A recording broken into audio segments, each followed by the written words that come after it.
Genesis chapter 2. The heavens, the earth, and all their vast array were finished.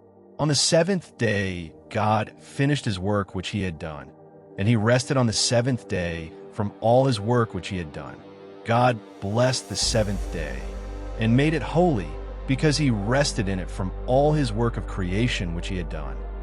This is the history of the generations of the heavens and of the earth when they were created in the day that Yahweh God made the earth and the heavens. No plant of the field was yet in the earth, and no herb of the field had yet sprung up, for Yahweh God had not caused it to rain on the earth. There was not a man to till the ground, but a mist went up from the earth and watered the whole surface of the ground. Yahweh God formed man from the dust of the ground and breathed into his nostrils the breath of life, and man became a living soul.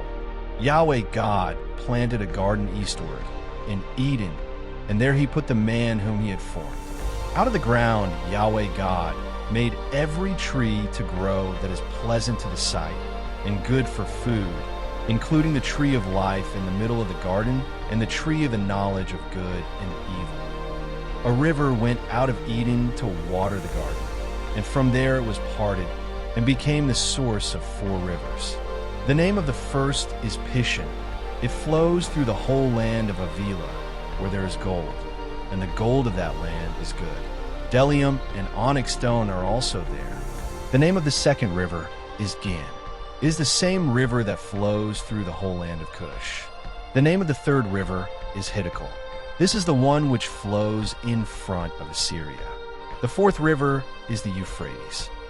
Yahweh God took the man and put him into the Garden of Eden to cultivate and keep it. Yahweh God commanded the man, saying, "You may freely eat of every tree of the garden, but you shall not eat of the tree off the knowledge of good and evil, for in the day that you eat of it, you will surely die."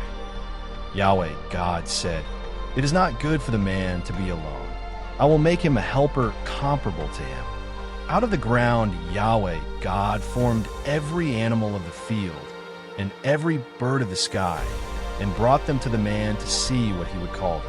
Whatever the man called every living creature became its name.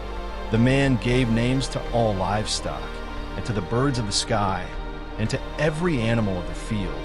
But for man there was not found a helper comparable to him. Yahweh God caused the man to fall into a deep sleep.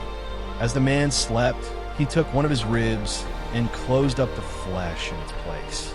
Yahweh God made a woman from the rib which he had taken from the man and brought her to the man.